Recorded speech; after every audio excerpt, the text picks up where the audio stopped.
They're coming. That's what the headlines scream. What the movies tell us, an alien ship headed for Earth means one thing. Humanity's finished, right? Wrong, because what if everything you've been told about an alien invasion is a lie? Stick around, we're about to rewrite the ending.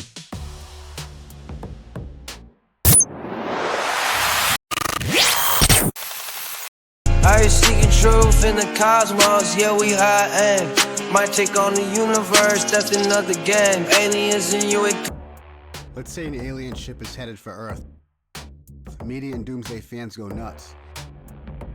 This is it, we're done. But here's the truth, folks. One alien ship, that's not the end of humanity. In fact, it might just be the beginning of something much, much bigger.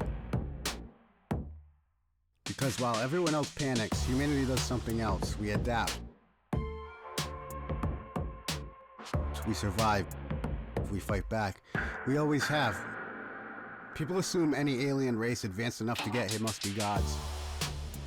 They immediately think of movies like Independence Day. Lasers, shields, teleportation, force fields. They figure if aliens have tech to travel light years, they must have weapons we can't imagine. But here's a reality check. Traveling doesn't mean dominating. We went to the moon didn't mean we could rule it. A spaceship doesn't mean we're invincible. It just means you've got good engineers and maybe a lot of time on your hands. Earth isn't some peaceful paradise waiting to be claimed. We're not easy prey. In fact, we're tenacious, brutal, and utterly unpredictable. We've survived ice ages, global plagues, nuclear threats, and frankly, each other. We made fire, bombs, and the internet, all from rocks and raw curiosity. If an alien ship attacked Earth, they'd learn real fast we don't go down easy. Even if our power grids go out, we'd adapt. Humans were dangerous long before electricity. Think knives, spears, clubs, and the ultimate equalizer. Guerrilla warfare. And don't forget emotion, anger, desperation, the fierce love of our families.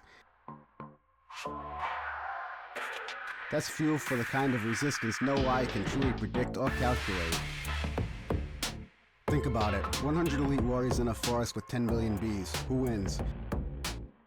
Sure, those warriors may take down a few bees, but the swarm, it overwhelms. Bees die to protect the hive. Humans will too. One by one, we're fragile, but together, we're chaos, a swarm of 8 billion. Good luck with that. Here's my belief, and it's a popular one. They're already here watching, maybe even protecting us in their own way. The Zeus theory suggests Earth is like a cosmic wildlife preserve. They don't interfere openly because they're studying us. Things like crop circles, alleged abductions, and those mysterious UAPs. Maybe they're just subtle observations. We're interesting to them, not because we're weak, but because we're evolving so incredibly fast. Thousands of years ago, we were in caves.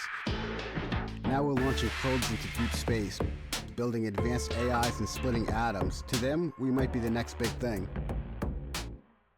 So if you're out there listening, know this. We don't want war. We want to learn, grow, and explore the universe alongside you. But if you come here with violence, you're not walking over humans. You're walking into a storm. So come in peace or be prepared to leave in pieces. The choice is yours. Let's get down to brass tacks. What would actually happen? Hour 1, satellites go dark. GPS stops, the internet glitches, media blames solar flares initially. Hour 2, global military communication is jammed. Panic erupts among governments, air traffic is grounded worldwide.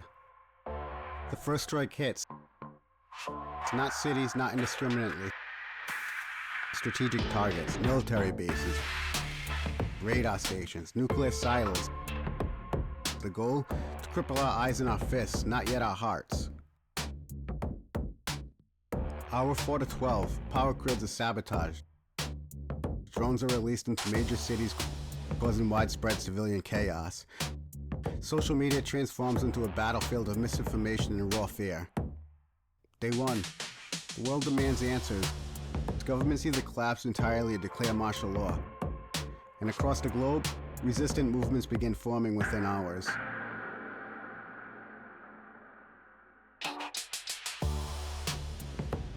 USA goes full DEFCON. States would act independently, but also civilian militias would form faster than you can blink. Russia shoots first, talks later. Expect ruthless countermeasures and no-hold-barred defense.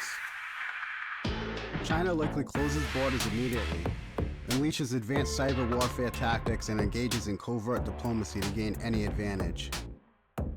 India, chaos yes, but a massive surge of citizen resistance. Its sheer population becomes an unpredictable, overwhelming variable.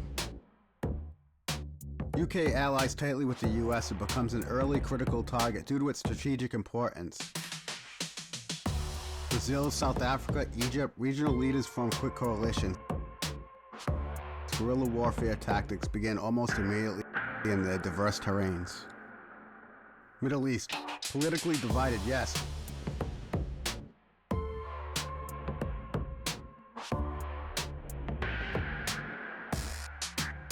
Africa, perhaps the least expected but arguably the most adaptive. Improvised weapons, highly mobile strategies, and historic survival instincts kick in instantly. It's not our tech, it's our unpredictability, our fundamental refusal to die, our innate ability to fight without centralized orders. To find love, hope even under fire. Aliens might have better technology, but we have better stories. And in our stories, the underdog always wins. Let me break it down as if I were alien AI tasked with conquering Earth. If my mission is conquest, I face 8 billion humans with asymmetric tactics. Decentralized networks of resistance that are nearly impossible to dismantle entirely. Weather, terrain, and environmental unpredictability on a global scale. Emotional decision-making, I cannot truly predict a model. Even with superior weapons, I risk incredibly high attrition. I cannot calculate loyalty or vengeance, or hope. This is a war I may technically win on paper, but one I can never truly control. My recommendation? Engage diplomatically, learn from humanity, or perhaps avoid them entirely, because humans simply don't know how to quit. There's certainly something going to happen in 2027, and I don't know what it is. Okay. I've also heard 2034, and I've also heard other dates, much later. But depends who you talk to. Some people say it's a pole reversal. Some people say it's an asteroid hitting the planet. Some people say it's AI reaching quantum, and then all of a sudden we lose the capacity to have control of our own computer systems. I have no idea. What I am aware of is that everybody's telling me we're on borrowed time.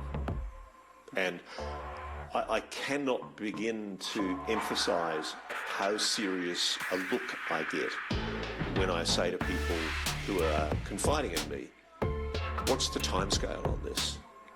And they're urging me to be urgent. They're saying to me, people need the right to know this. They have a right to know this. And I'm going, well, what are we talking about? And I feel like shaking these people and saying, for God's sake, just bloody tell me. And they are all constrained by their national security oaths. They want the public to know this. Some insiders and whistleblowers even whisper out 2027 as a significant date. They claim that's when we might finally make undeniable first contact. Not by choice, not by invitation, but because it will simply no longer be possible to hide it. The accelerating tech, the increasing sightings, the quiet preparations. Many believe governments already know. They're simply easing us in, preparing us for a cosmic paradigm shift. So when the ship lands, hovers, or just passes by, don't be surprised, be ready.